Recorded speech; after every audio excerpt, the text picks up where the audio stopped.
Hi guys, I'm Adam Wilborn from WhatCulture. And I'm Andy Murray from WhatCulture. And coming up today, there's been another outbreak of the illness currently ravaging the planet at the WWE Performance Center. I've got all the details on that. And on top of that, FTR of AEW Tag Team title fame, what a weird way to phrase that, are currently teasing a dream match with one of this era's greatest tag teams. Plus, All Elite Wrestling have announced a new signing, and in case you're wondering if we were going to deal with all of that retribution bollocks from last night, we're going to leave that to Adam Cleary and Adam Nicholas to cover this afternoon because, well, basically, I won't be able to talk about it without swearing.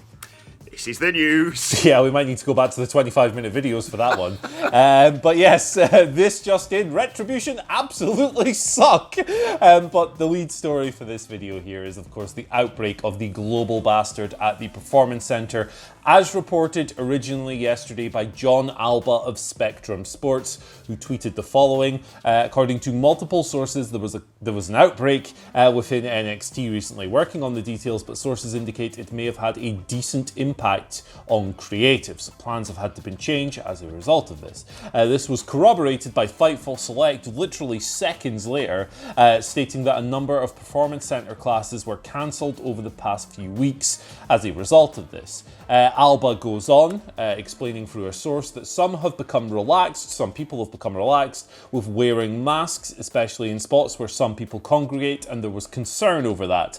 And the belief inside the Performance Center and inside WWE is that a coach accidentally spread it, and people were testing positive as recently as this past weekend. So WWE's last major outbreak of this was in July, when it was originally reported that over 40 people had tested positive. AJ Styles and Renee Young were among the biggest names to come forward and say, hey, I tested positive, but there were surely many others as well, many others that we didn't hear about because WWE didn't come out and go, hey, outbreak.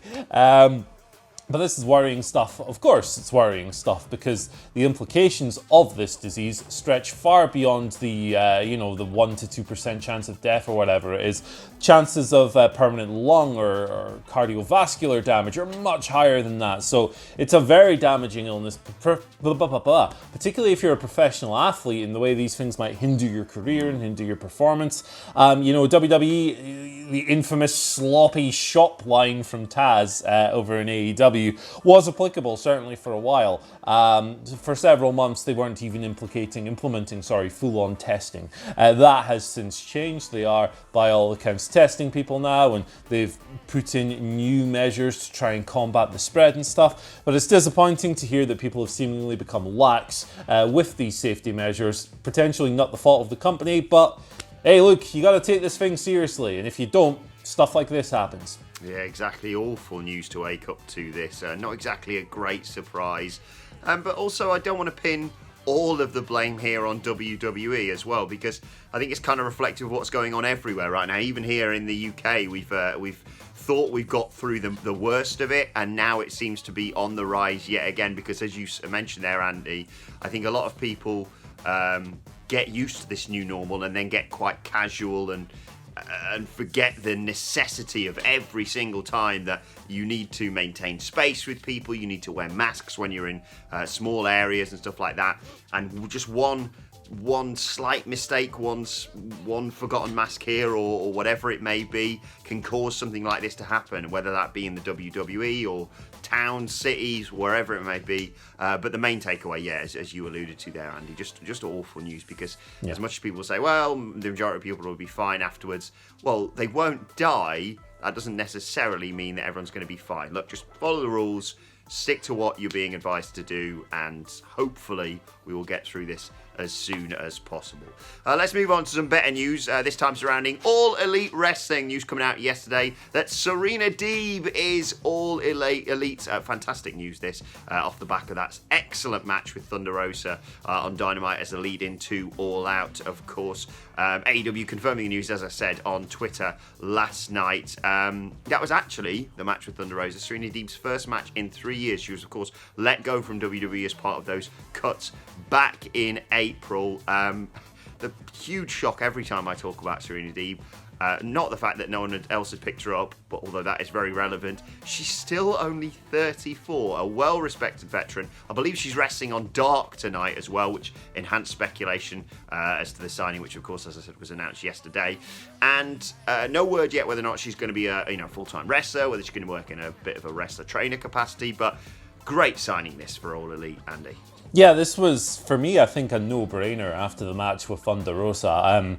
When somebody like Serena Deeb becomes available and you think what she can offer to that company, just on camera and off, it's a really straightforward decision, I think. She showed in the Thunder Rosa match that she's still a very good wrestler. She can still hang in the ring. It seems ridiculous to say still hang in the ring when someone's 34 years old, but she hasn't wrestled in 3 years prior to that, like we said. So she's going to be a good addition on camera in the ring. And also, if she's a trainer, she was very highly thought of from her time at the WWE Performance Center. Nothing but positive reviews coming out of that, and it was kind of a surprise when they let her go to a lot of people. So she can help train, she can help produce, she can wrestle as well, obviously. She's going to be a credit to the company across the board. And Dustin Rhodes has done really good work, seemingly behind the scenes, in training members of the women's division and so forth. But, another mind, another experienced knowledge bank, another skilled trainer certainly can't hurt things. So, hey, this seems like a very smart signing, very smart indeed. You bring people in that are going to enhance your team and enhance your product, and she is certainly going to do that. Absolutely. Looking forward to seeing what she does. Congratulations, Serena Deeb. We're going to talk now to FTR. I almost called them the Revival, which I did on the second take of this video. Bad. But they've been teasing a dream match with the Motor City Machine Guns. This came about last night. A Twitter user here tweeted saying, "My dream tag match would be MCMG-FTR. This is my dream match and I love both teams." Dax Harwood caught notice of this. He was tagged.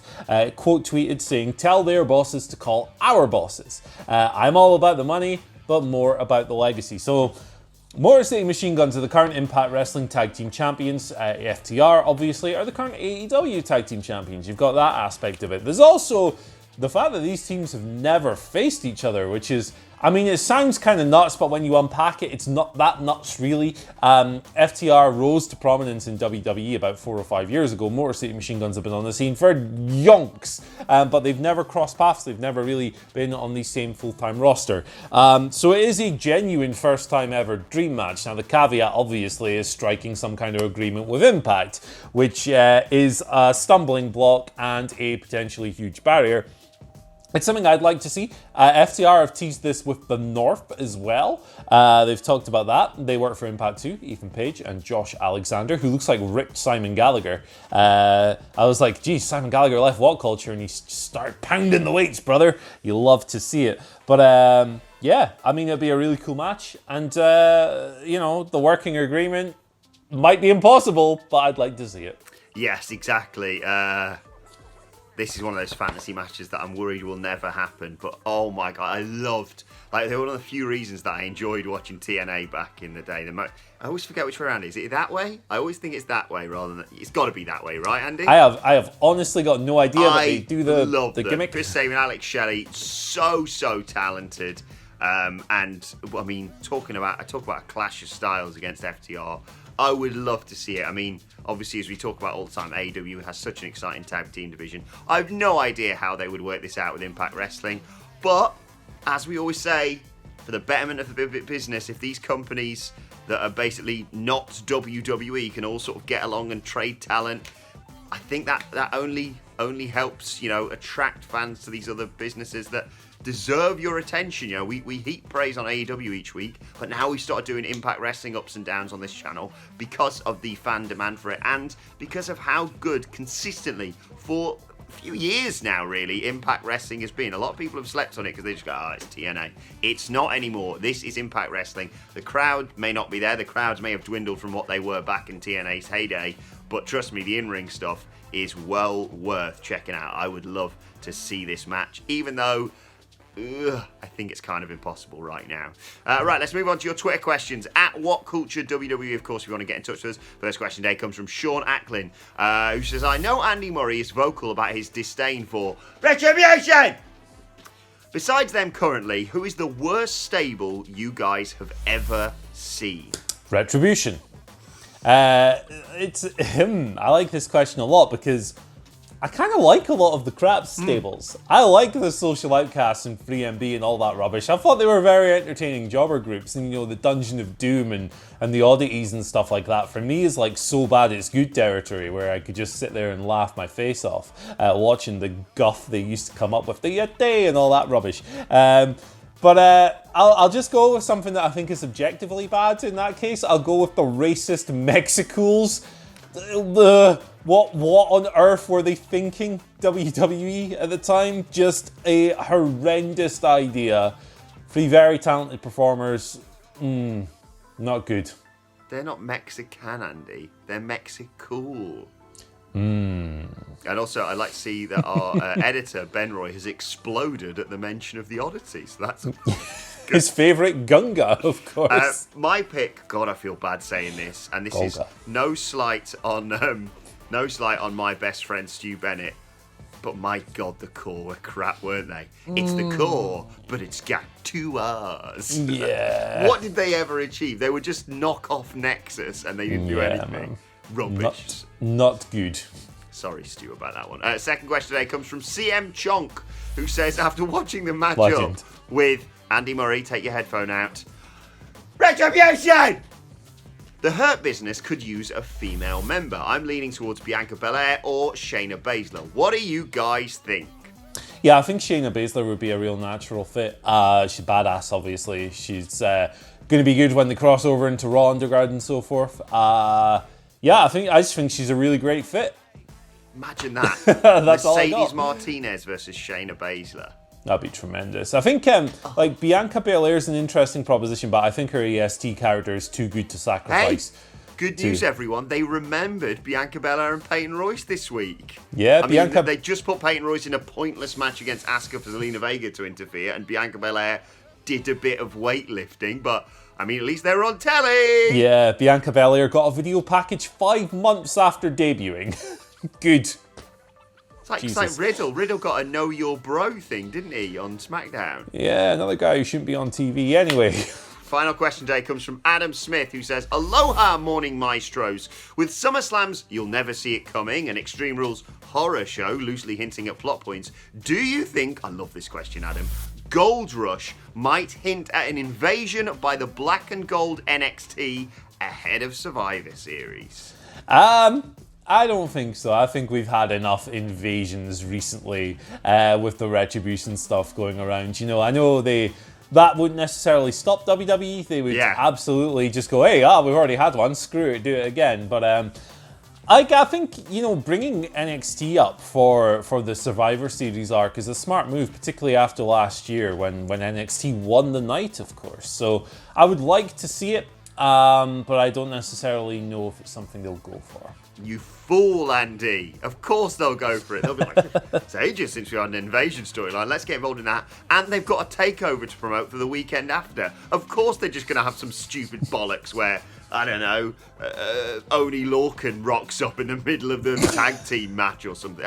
It's just, you called it, Adam. Fair play. Right, let's move on to today's and finally. And I have a lot to get off my chest about Retribution. I might have to bring back an old character on Twitter, at Adam Wilborn. But to sort of cleanse my palate, I would urge everyone, if you haven't already, to go and check out this week's Being the Elite, episode 222, codename Sue. She is so over. She is the loveliest mum in all of wrestling. And she even tweeted, thanks everyone at AEW, you people are the best.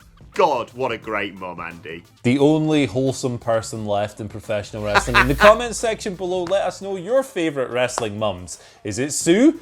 Is it Sue? Let us know. Is it Sue or is it Shelton Benjamin's mum? Because that's the only other one you can think of. No. Why did you remind me of that? All right, let us know your thoughts on that and all today's news stories in the comment section below. Don't forget to like, share, and subscribe. And subscribe to WhatCulture Wrestling on either iTunes, Spotify, or wherever you get your podcasts from. Myself and the Dadley Boys. Good luck, everyone. Reviewing Monday Night Raw a little bit later on. Yes, everyone, of course, Linda McMahon is a wrestling mum. I really don't want to have to think about that either. Let us know your thoughts on Twitter, as I said, at WhatCulture WWE. Watch there. Follow both of us. You can follow Andy Murray at Andy H. Murray. The H stands for Happy Birthday Michael Sidgwick and Happy Birthday Ole Anderson, who, if I'd never met Michael Sidgwick, I would think was Michael Sidgwick. I mean, we had a DNA test on Raw last night. I'm just putting it out there. Happy birthday, Michael Sidgwick. I don't know whether this is a treat or a punishment watching Monday Night Raw, because I know he's going to revel in tearing this show to pieces. Make sure you subscribe to What Culture Wrestling to hear that one. Follow me on Twitter at Adam Wilborn, as I said. But for now, follow us all at What Culture WWE. My thanks to Andy Murray. Thank you for joining us, and we will see you soon.